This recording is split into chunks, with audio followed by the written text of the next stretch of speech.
திருவார்க்கும் செய்தர்மம் கைகூட்டும் செஞ்சற் பெருவார்க்கும் வீடும் பெருக்கும் உருவார்க்கும் ஆதலால் வானூர் மாணி முகத்தோனே ஆதலால் கூப்பும் பிரதம் கை வேல்வேல் முருகா வெற்றிவேல் முருகனுக்கு கரகரோகரா. அனைவருக்கும் இனிய நமஸ்காரங்கள்.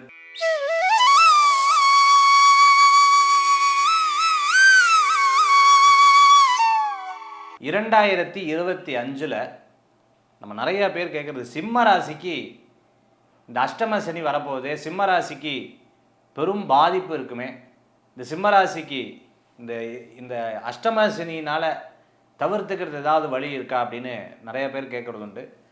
ஏற்கனவே கடகம், அதுக்கு முன்னாடி மிதுன ராசி, அதற்கு முன்னாடி ரிஷபராசி, அவங்களுடைய அனுபவங்கள்லாம் நீங்கள் சும்மா உட்காந்து எப்படி இருந்தது அஷ்டம சனி அப்படின்னு கேட்கும் பொழுது நிறைய பேர் சொல்கிறது, சார் இது ஃபஸ்ட்டு பாதிக்கிறது பார்த்திங்கன்னா எமோஷ்னலாக பாதிக்குது. என்ன பண்ணோம் அப்படின்னு கேட்டிங்கன்னா, நம்மளுடைய எதிர்பார்ப்பு இருக்குது பார்த்தீங்களா. நம்ம ஒரு வேலையில் ஒரு எதிர்பார்ப்பு இருக்கும். நம்ம இன்றைக்கி ஒரு பணம் கிடைக்கணும், ஒரு 1,00,000 ரூபா எதிர்பார்க்குறோம், இல்லை ஒரு 10,000 ரூபா எதிர்பார்க்குறோம். கரெக்டாக 10,000 ரூபா கிடைக்கும் அல்லது 9,800 ரூபா கிடைக்கும். ஆனால் அந்த 10,000 ரூபாய்க்கு செலவு ஏற்படும், வரும் செலவாகும்.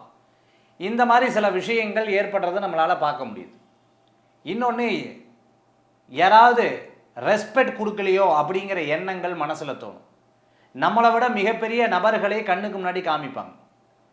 இப்படியெல்லாம் இருக்கும் பொழுது ஒரு காம்ப்ளெக்ஸ் நமக்குள்ளே ஏற்படும் அப்படிங்கிறது அஷ்டம சனியில் நிறைய பேர்த்துடைய அனுபவம். ஃபேமிலியிலையும் அதே மாதிரி தான், புரிஞ்சுக்க முடியல.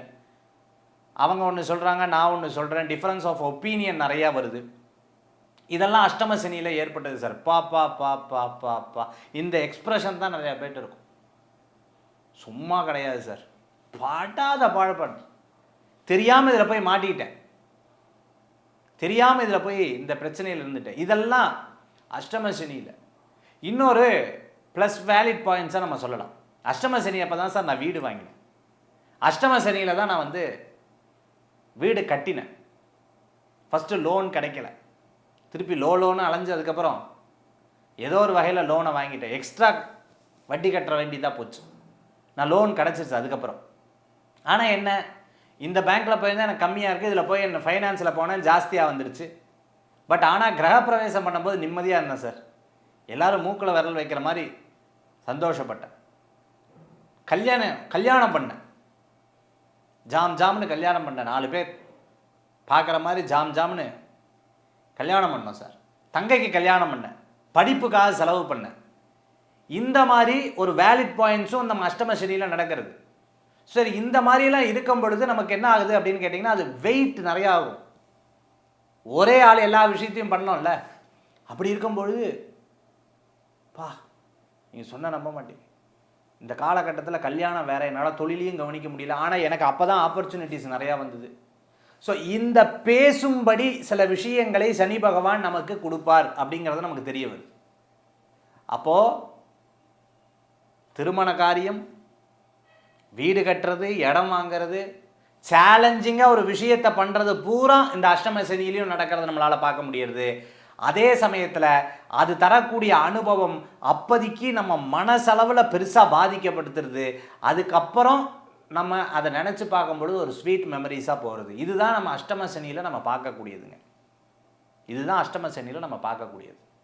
இதில் ப்ளஸ் அண்ட் நெகட்டிவ். சில பேர்த்தில் ஜாதகத்தில் பார்த்துட்டிங்க அப்படின்னா புண்ணிய கிரகம்னு சொல்லுவாங்க. எனக்கு ஒருத்தர் வயதானவர், அவர்கிட்ட நான் பேசும்பொழுது கேட்டேன், நீங்கள் அஷ்டம சனியில் பாதிக்கப்பட்டீங்களா? அவருக்கு மீனராசி. அப்போ மீனராசி அப்போ அவர்கிட்ட கேட்குறேன், நான் அஷ்டம சனியில் உங்களுக்கு பாதிப்பு இல்லையான்னு கேட்கும்போது அவர் சொன்னார், எனக்கு அப்படி ஒன்றும் பாதிப்பே கிடையாது. ஏன்னா அவர் உபன்யாசர். நான் அவர் சொல்கிறார், நான் காலையில் கோயிலில் தான் தங்குறது, கோயிலில் தர பிரசாதம், அதே மாதிரி ஏதேனும் இருந்தால் சாப்பிட்டுக்கிறது, இப்படியே போயின்னு இருக்கேன். ஆனால் ஒன்று நீங்கள் சொன்னது கடைசியில் ஒன்று நடந்தது. என்ன அப்படின்னா, நானே ஆஸ்பத்திரி போனேன், அதுக்கப்புறம் என்னமோ நெஞ்சு வலிக்குதுன்னு சொன்னால் கடைசியில் அந்த ஆன்ஜியோ பண்ணி இது பண்ணாங்க. அது ஒன்று தான். ஆனால் அதுக்கு அடுத்த நாள் எஞ்சி ஜம்முன்னு உட்காந்துட்டுருக்கார். இது ஒரு விஷயந்தான் நடந்தது. டாக்டரே சொன்னார், நீங்களே பாருங்கள் வந்தீங்கன்னு அப்படின்னு சொன்னார். இந்த ஒரு விஷயந்தான் நடந்தது அப்படின்னு சொன்னாங்க. அதுக்கப்புறம் அவருடைய அந்த ஸ்பீடு கம்மியாகிடுது, அதனால் பார்க்க முடியுது. அப்போ அஷ்டம சனி அவருக்கு பெருசாக பாதிக்கலை, ஒரே ஒரு முறை பாதிச்சது. ஏன்னா அவர் கோயிலில் நிறையா இருக்குங்காட்டி. அப்போ நம்மளால் தெரிய வருது, புண்ணிய காரியங்கள் நீங்கள் நிறையா பண்ணினா அஷ்டம சனியினால் இருக்கக்கூடிய பாதிப்பு நமக்கு குறைஞ்சிருது. இதுதான் ரெமெடி. அந்த பாயிண்ட் வந்து நம்ம தெரிஞ்சுக்கணும். ஸோ இப்போ வந்து சனி பகவான் பாதிக்கிறார்னா யார் அதை தப்பிச்சு கொடுக்கறது அப்படின்னா அதுக்கு இணையான கிரகங்கள்னு சொல்லிட்டு இல்லையே. அப்போ குரு பகவான் உங்களுக்கு நல்லதை கொடுக்கணும். அப்போ குரு கொடுக்கணும்னா நீங்கள் ஒன்று கோயில் காரியங்களில், தர்ம காரியங்களில், ஞான காரியங்களில் ஈடுபடணும்னு சொல்லப்படுது. இன்னும் சில புஸ்தகங்களை எடுத்து படிக்கும் பொழுது குருமார்கள்ட்ட அடிக்கடி போய் சந்திக்கணும், நம்ம போய் பார்க்கணும், பேசணும், நம்ம போய் சந்திக்கணும். ஏன்னா குருவுக்கு என்ன பவர் இருக்குது அப்படின்னு பார்த்தீங்கன்னா, அது வாழும் குருவாகட்டும், சித்தர்களாகட்டும், ஞானிகளாகட்டும், ஜீவ சமாதிகளாகட்டும், அவங்களுக்கு நம்மளுடைய கிரக நிலையை கட்டுப்படுத்தக்கூடிய சக்தி இருக்குன்னு சொல்லப்படுறது. இப்போ இதெல்லாம் அஷ்டம சனியில் நமக்கு பார்க்கக்கூடிய விஷயம். இப்போ சிம்மராசிக்கு வரப்போகுது. இந்த சிம்மராசிக்கு வர அஷ்டம சனியில் இப்போ நான் ஏற்கனவே சொன்ன மாதிரி இத்தனை பொறுப்புகளும் வரும், இதுக்கு நடுவில் இந்த மனக்கசப்புகளும் வரும், இதுக்கு நடுவில் நீங்கள் ஆரோக்கியத்தையும் கவனமாக பார்த்துக்கணும். இப்போ ஆரோக்கியத்தை கவனமாக பார்த்துக்கணும்னு எல்லாரும் என்ன நினைக்கிறாங்கன்னா, உடம்பு நம்ம ஒபிசிட்டி வந்துடுத்துனாலே, உடம்பு பாதிப்பு வந்துடுத்துனாலே, முந்தி எவ்வளோ ஃபிட்டாக இருந்தேன், எவ்வளோ அழகாக இருந்தேன், முந்தி இப்போ வந்துடுத்தேன், இப்படி ஆயிட்டேனே அப்படி ஆயிட்டேனேன்னு சொல்லிட்டு வருத்தப்படுறாங்க. அதுக்கப்புறம் அவங்களோட எஜுகேஷனுக்கு வேல்யூ இல்லாமல் இருக்குது. நான் எவ்வளோ படிச்சிருக்கேன், பட் வேல்யூவாக இவ்வளோ சம்பாதிக்கலையே, என் கூட இருக்கக்கூடிய ஃப்ரெண்டு இன்றைக்கி நன்னா இருக்காரு, இந்த மாதிரி கம்பேரிஷனும் அவர்களுக்கிட்ட இருக்கிறத நம்மளால் பார்க்க முடியுது. அப்போ அஷ்டம சனி சிம்மராசிக்கு இதெல்லாம் கொடுக்குமா? கண்டிப்பாக கொடுக்கும். நீங்கள் ஏற்கனவே புண்ணிய காரியங்கள்லாம் பண்ணியிருந்தீங்கன்னா இது பெருசாக உங்களுக்கு பாதிப்புகளை ஏற்படுத்தாது. இந்த அனுபவம் மட்டும் உங்களுக்கு இருந்துட்டு இருக்கும். மிகப்பெரிய நல்லது. வீடு கட்டுறது, திருமண காரியங்கள் பண்ணுறது, வீட்டுக்கு ஏதேனும் விசேஷங்கள் பண்ணுறது, இந்த மாதிரி காரியங்களில் அந்த அனுபவ காரியங்கள் மட்டும் உங்களுக்கு கொடுத்து அந்த ஒரு ஒரு ஒரு ஒரு ஜேர்னி மட்டும் உங்களுக்கு இருக்கும். மனதளவில் பெருசாக பாதிக்காது. ஏன்னா நீங்கள் புண்ணிய காரியங்கள் நிறையா பண்ணியிருக்கீங்க.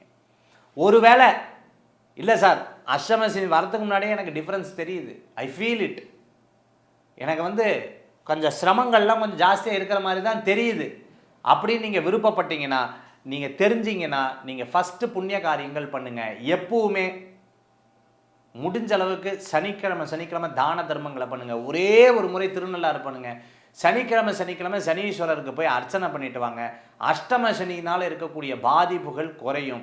நிறைய தான தர்மங்கள் உங்கள் வாழ்க்கையில் மிகப்பெரிய மேன்மையை கொடுக்கக்கூடியதாக இருக்கும். 2025 சிம்மராசி அன்பர்களுக்கு நன்றி, நமஸ்காரங்கள். வேல்வேல் முருகா. வெற்றிவேல் முருகனுக்கு கரகரோகரா.